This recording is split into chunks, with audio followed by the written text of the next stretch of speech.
Jessyca Lewis. I'm in Eugene, Oregon, and Armin is in Zurich currently, correct? Correct, in Zurich area, yes. In the Zurich area. So tell us what that's like. Where are you? What's it like there now? Yeah, so cheers everybody all over the world. Here's Armin, the White Loaf sommelier, I've got the and tea, and he's got the wine.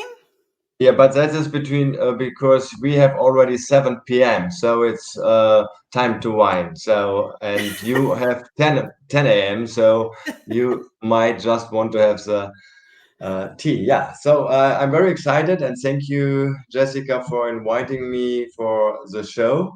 And yeah, I'm living here in Zurich area, precisely Uster. We have now at this time at 7 p.m. still 27 degrees Celsius, and it's so warm. So that is also the reason you see me with a white wine and not with a red wine, because this wine will more match with a pleasant hot weather of today. Cheers. It looks wonderful. And so one of the things I'll talk about real quickly. So first we're going to talk about Armin and his background and his history with wine and the wine tours that he is going to be doing. And then also we are right now, it looks like we might have some trouble streaming to Facebook. So hopefully that will resolve, but you're welcome to ask questions. Right now we're posting on YouTube and LinkedIn and Facebook. I think Facebook is on hold for the moment, but I think that will be resolved soon. Feel free to ask questions. We're able to answer them live. So you have a one-time shot here to talk to Armin in Zurich, Switzerland, and ask any questions. So I'll talk a little bit about Armin. And he is organizing wine tastings in the Francorchamps. Am I saying that right, Armin? I'm doing wine tastings, yeah, live also in Zurich area, in other countries, also Franciacorta. But recently I was doing them online, and that was because of COVID. And the cool thing behind was I could even broaden my customer range, because if you're doing a live tasting, you can just invite the people in your surroundings. But if you're doing an online tasting, you send the bottles out before, and then you can have customers all over Switzerland, Germany, and in case of English speaking, then all over Europe. So that sounds wonderful. So I'll talk a little bit about the broadcast and then we'll go back into your background. So the Time to Wine broadcast is featuring experts in wine, entrepreneurs. I really love entrepreneurs, social media and marketing. And it's 9 a.m. Pacific Standard Time, the second and the fourth Monday of the month. The second broadcast is live YouTube interviews with a big international crowd. And that is every Friday at 11 a.m.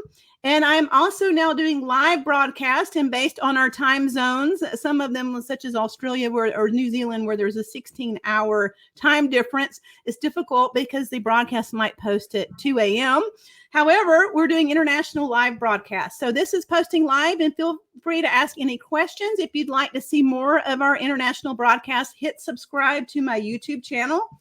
And today I'm chatting with Armin Mueller in Zurich, Switzerland. He started organizing wine tasting in the Francorchamps region of Italy, and is also organizing wine tours. Now you're now doing one in Slovenia and Italy, correct? yeah, next tour will be a combined tour. Actually, I have been last week in the region in Trieste, Collio, and Burda. And Trieste is a wonderful city. If you have not seen it, you should put it on your bucket list. It is very well influenced from the Austrians, but then of course it has become Italian. And yeah, from this lovely city, which has also an airport, you have half an hour drive, and then you are in one of the hidden champions of Italy and Slovenia, and they have great wines, mostly Ribolla Gialla, which is in English Rebulla, and of course also other lovely autochthonous grape varieties. And the thing is that here, which is not so well known, so it's really worth to be discovered, and that I will do with my clients in October. And then there is another project which we are starting to have in January next year, and that is ski and wine meet the winemakers. And winemakers normally have no time between, let's say, March and October, November, but in January they can go wherever they want. And we will gather some really great names of Europe, maybe also from the United States. And then additionally, sommeliers and wine lovers will join. And we will, of course, also visit two wineries, but we will have then 4 days skiing and in the evening having fun, having wine, bring your own bottle, so on. So it will be a unique event in the industry. So yeah, when you still have some cool names from the United States, I would be happy to talk to them because this is a unique event which we are planning to have for next year. Oh, it sounds just wonderful. And also, Armin, during the halftime part of our show, he is going to be doing a wine pairing with German wine. So if you're interested in German wine, stay tuned for that. And again, feel free to ask any questions. We're able to answer the questions live. So let's go ahead and get into your background. So you want to talk a little bit about your education? Yeah, so I was grown up in a very wine growing area, but area where you drink beer normally. So I was grown up in the north of Germany. Luckily, my parents and my grandmas loved wine and not beer. So I had always seen them drinking wine. And then when I was a little bit older, I also had my first sip of wine.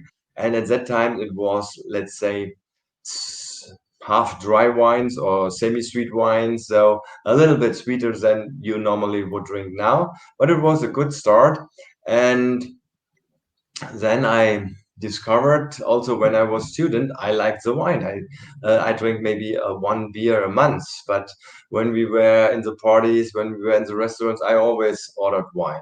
And then later on, when I was working in the industry, I want nothing related to wine, but when we had the lunch or the dinner with colleagues, they understood that I have a little bit knowledge about wine, and so I always had to order the wines. And then I was starting with wine tastings, and that was the first one in Franciacorta region, which is the Champagne of Italy. Yeah, and then a certain time I thought I should make a sommelier course, and I did it. And after 3 years, I thought my knowledge about wine is so little, but maybe a little bit more than the average wine lover. Yeah, and later on, then I started with wine tours. The first wine tour I actually organized during my studies, my 3 year studies of the sommelier. And so people ask me, oh, that was so marvelous. Could you not organize something else? And I expanded. I was going to Pietro, so mainly in the Italian region at the beginning, but then later also to Portugal, to France, to Spain, to Greece, to Georgia. Georgia, by the way, cradle of wine, and that is one of my favorite trips because there you have not only um, the history of the wine, but also a lovely hospitality. So, and then I grew and I have clients from all over the world, even people from Japan, from the United States, from Canada, and other countries of the world already joined my tours. Yeah, and it is so lovely to bring the knowledge about wine to the people. And it's always a mix of wine, culture, having fun. And yeah, so that is what I'm doing. And I think that's something really my passion and my purpose. So, one thing I wanted to ask you, are most of the people that are traveling with you, are they from Europe, or do you have US citizens that are coming over, or where are your attendees Exactly. coming So from? I would say more than 50% are coming from Europe, but also to my last trip to Spain, we had some people from the United States, from Georgia. I even had people from Japan, and so to France, I had people from Canada. So it's really international crowd coming to my trips. Okay. And I love being with big international crowds. So do you want to talk a little bit about your wine education? Did you get into that enough? Do you need to add more to that? Um, yeah, what I learned during my wine education. So at the very first beginning, it is a little bit like, let's say, analytical. You see a wine, so you're looking on this wine, and then so you see, yeah, it has a lovely light golden color. Then you have a zip in your you breathe in your nose, and you can identify which kind of aromas. You can identify the aroma on the palate, but you still do not understand the wine. And then when you are in the field, you see the soil, you can understand the climate, you see what kind of grapes it is, you understand what is the philosophy of the winemaker and what is the production process. Then tasting the wine, it is like the wine will give you the love letter and you understand the love letter. And then it will be even exciting when you understand what kind of food you can combine with this wine. So, and then it's time to celebrate. And wine is giving you so many information. The more you go into it, the more you will get from it. Well, it's so wonderful. One of the things, there's so many things I like about wine, but I like the history. I like studying the scent and the smell and identifying what's in it. And it's interesting when it's coming from international countries because quite often there's fruits and different scents that aren't available in our own countries. And it's just such a lovely thing. Okay, let's talk about your podcast. Well, I want to ask you really quickly. So your name is the White Gloved Sommelier. So where did you come Exactly. up with that name? And where did you come up with that name? Oh, yeah, actually, this was starting during COVID, and Aha. We have to talk before about all of COVID, the funny with COVID. Okay. yeah. So during COVID, I couldn't do any live tastings, so I started already. It was in March we had the lockdown, and in April I had organized my first wine tasting online, and I could reach people from all over Switzerland. I could not leave the country, but I could reach the people with the wines, and we made wine education online. And wine education is not only wine education, it's also socializing, because if you have then 16 people on the screen, they start also communication and conversation during your explanation. So you have to coordinate that everything is good. And but yeah, so it started, and I could also grew my expand my customer base due to these online tastings. And then I was interviewed by the boss of Super Yacht Radio, and he wanted to understand what I was doing, because I also promoted wineries in the internet, and I could reach with my posts between 10 and 20,000 people in Facebook, which paid, which is organically. And he said, wow, that's so cool. Yeah. And then he interviewed me like you were doing, but we were going a little bit also in detail, what was my strategy and so on. And we talked about the wine. And then he said, wow, that's cool. Would you be confident to have a own show on Super Yacht Radio, the White Love Sommelier Wine Show? I said, well, we could start it. I've never done it before, but and so I was then interviewing the really top wineries from all over the world. And in the beginning, if I hear this broad, first it is live, but then it's a podcast, and if I listen to it, at the very first beginning, I would say, oh, it was not really so cool, but it became better and better. And so it's really great visibility, audibility for wineries, and it's yeah, a cool thing. because um, it is always a problem for wine companies to get better well known all over the world. And one of the things about video is the same thing. It's hard. Sometimes it's very difficult to be brave enough to just start doing live broadcasts because we're all worried about our physical appearance or what we're doing on screen. And the best thing to do is just keep going and keep producing them. And so quite often sometimes I do this 3 times a week. I get busy and I can't, but then I've been doing a lot of video and then they go around the world. So it's kind of interesting to see what happens. Okay, so let's talk about COVID. Okay, so on my side, I want to hear your side. On my side, there's been a lot of things that have happened with COVID. I think there's been a lot of innovation. I think there's been a lot of things with family.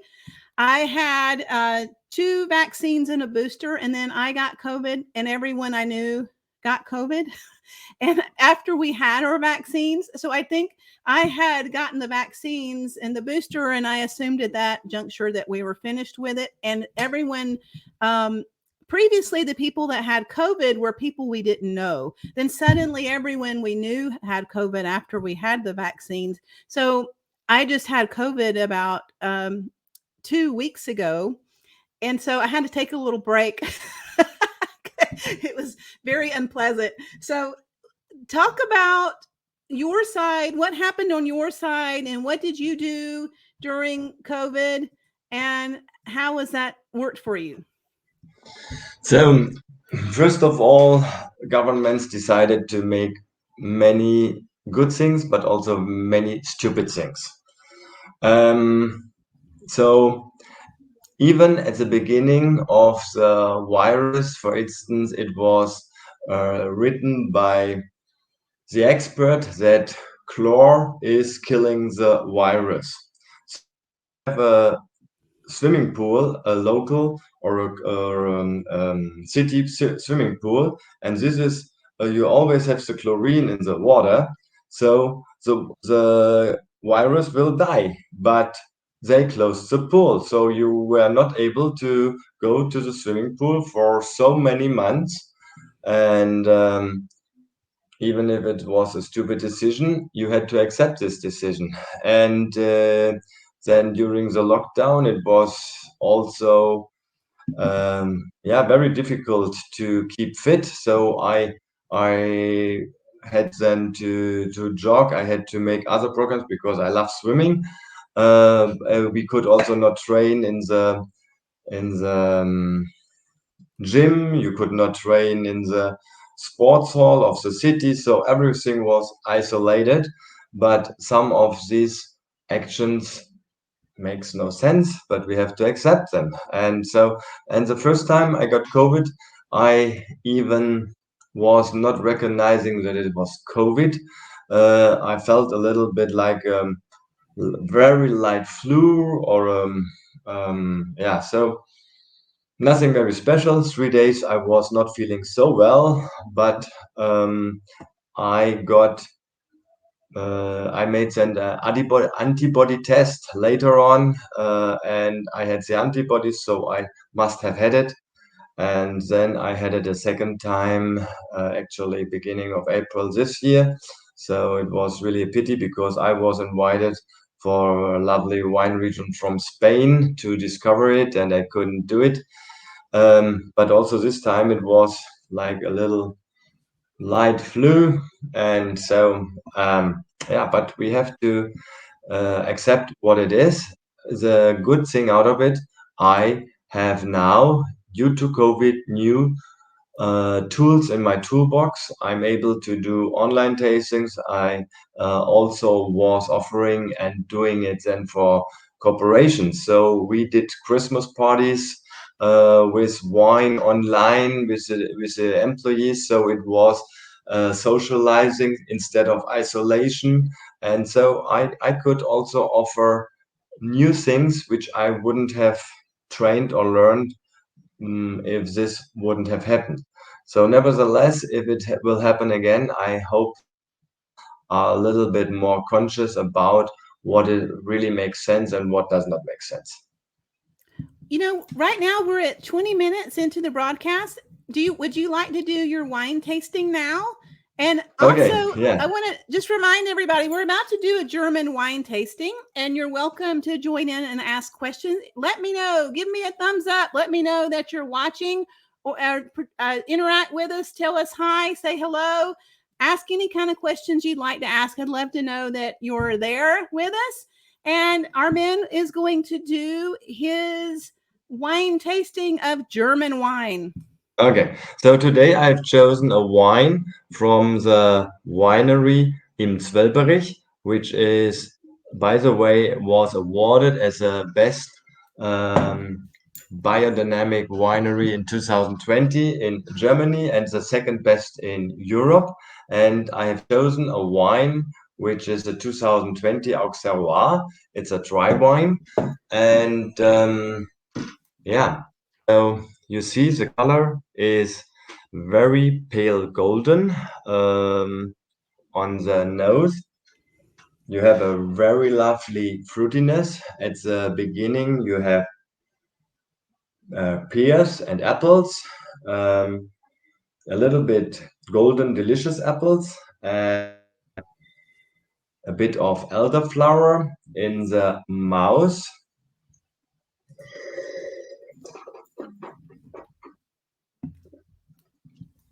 You feel a very refreshing acidity. It is not dominating the wine, it's really good balance. And then you have the fruitiness, very much citrus, again, pears and apples, but also a bit of exotic fruits like lychee. And in the aftertaste, which by the way is medium long, you have bitter almond and a little bit herbaceous character. So it's a really, really lovely wine. And we do not have the meal now because it's still too early.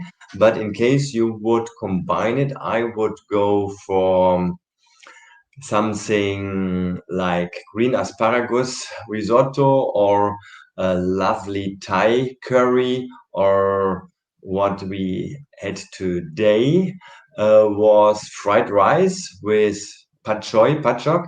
Um, and so this kind of food um, would match with this kind of wine. So it's just an introduction, but of course during the course we are doing it step by step, so people have to analyze it. I will not give the solution, so they have to find the solution, and then step by step we will develop, and we are going also what to match with these kind of wines a little bit more in detail. But just to have an idea, I think this wine is a lovely wine for this hot weather. First, I was thinking about to open a bottle of red wine, but then it's too hot, and wine should be also pleasure and not be heavy. And with this kind of weather, this lovely wine from the winery in Zwelberich is a perfect match.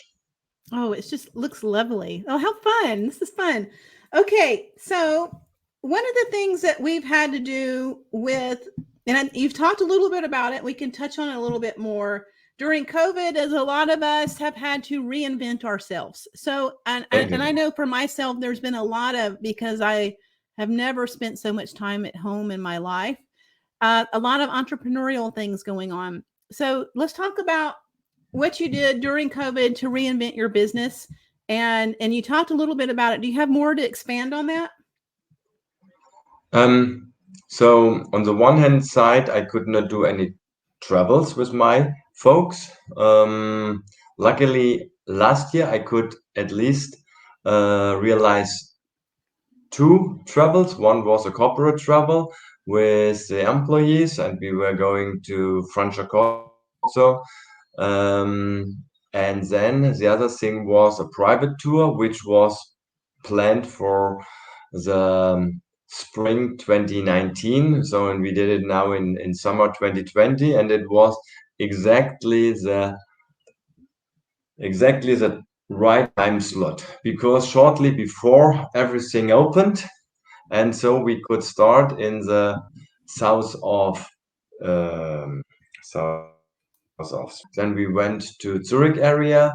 Then we went over Neuschwanstein Castle to Kufstein, where we visited Riedel, the very famous um,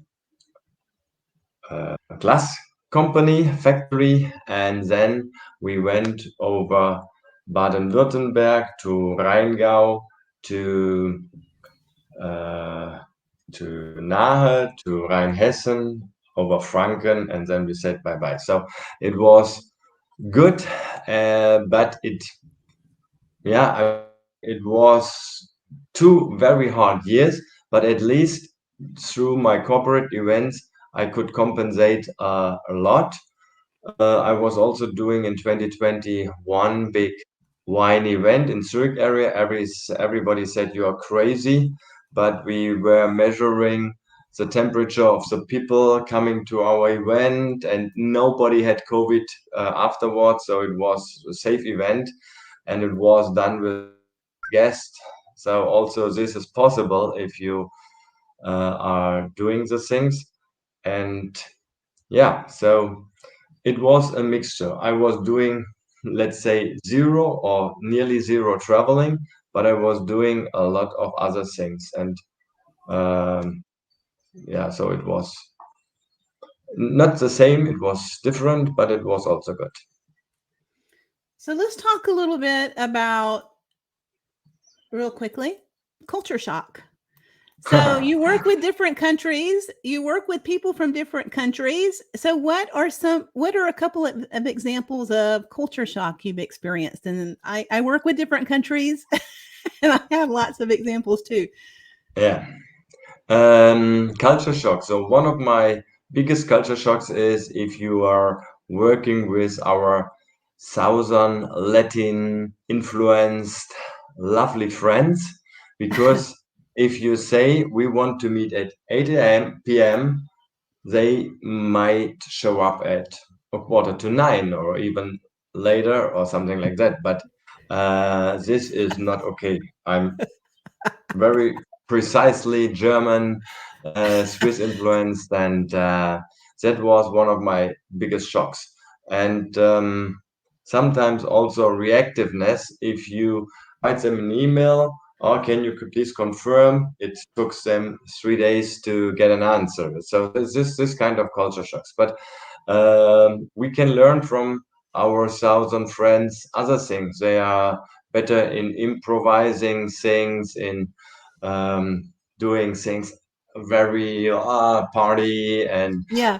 they enjoy life, and so Woo! yeah, exactly. So and so, but as I'm going into different cultures, I can adapt myself, not 100%, but as much as I can. And the other things, then if I want something really, hey, I say, please be punctual at 8 o'clock. So, Yeah.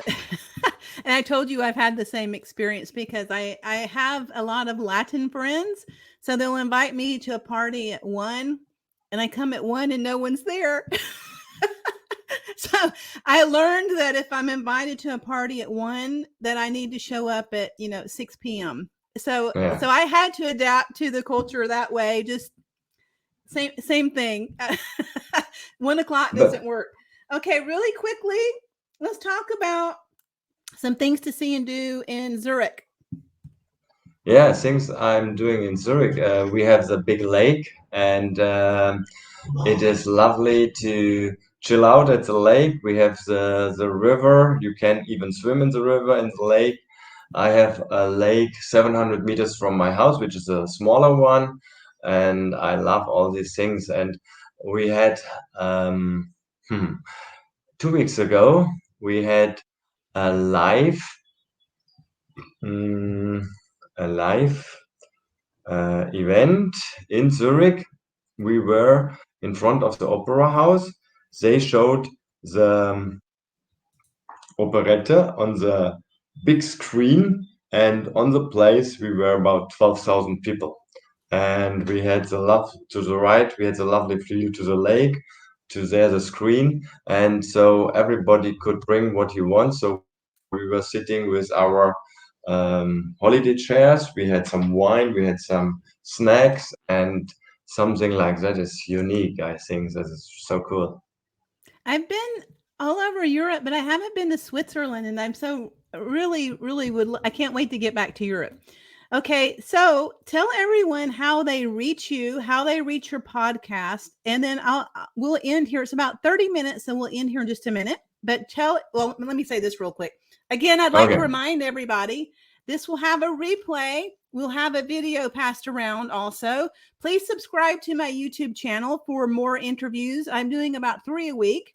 And then also feel free to ask questions after the fact. We're able to answer the questions. Right now, I think Facebook was having some sort of broadcasting problem. I'm sure the video has been recorded, and so I'll be able to post that, but I think it will resume here shortly when I have a minute to check on that. And let's see. Okay, Armin, how do people find you? Okay, first of all, I have my website, which is called www.gourmetwinetravel.com. Then, of course, if you Google the White Glove Sommelier, you will find so many things in Google. You find me in Facebook, Armin H. Müller, Mueller. You will find Gourmet Wine Travel in Facebook. You will find us on gourmet_wine travel in Instagram. So when you would like to connect with me, if you would like to be also interviewed for Super Yacht Radio, in case you have a top winery, or you would like to join one of our trips or something else, it's my pleasure to serve you the best we can. You find us in the meantime also in TripAdvisor. If you put gourmet wine travel, you will see top ratings from people from all over the world. So it's not so difficult to connect with us. And my pleasure to answer all your questions. Oh, it's my pleasure. I love having international broadcasts between countries like this. It's so fun. Okay, so I'm going to end the broadcast and do our closing. You're welcome to contact either of us. We're happy to answer questions. Again, the Time to Wine broadcast, I'll post this here so you can see, is the second and fourth Monday of the month at 9 a.m. Pacific Standard Time. I feature experts in wine, social media marketing, leadership, and marketing executives. And I'm also working on a podcast. I'm working on tours, and we're all working together. So it's a win-win. All right. Auf Wiedersehen. Bis bald. I'll end this here. Let me post this here.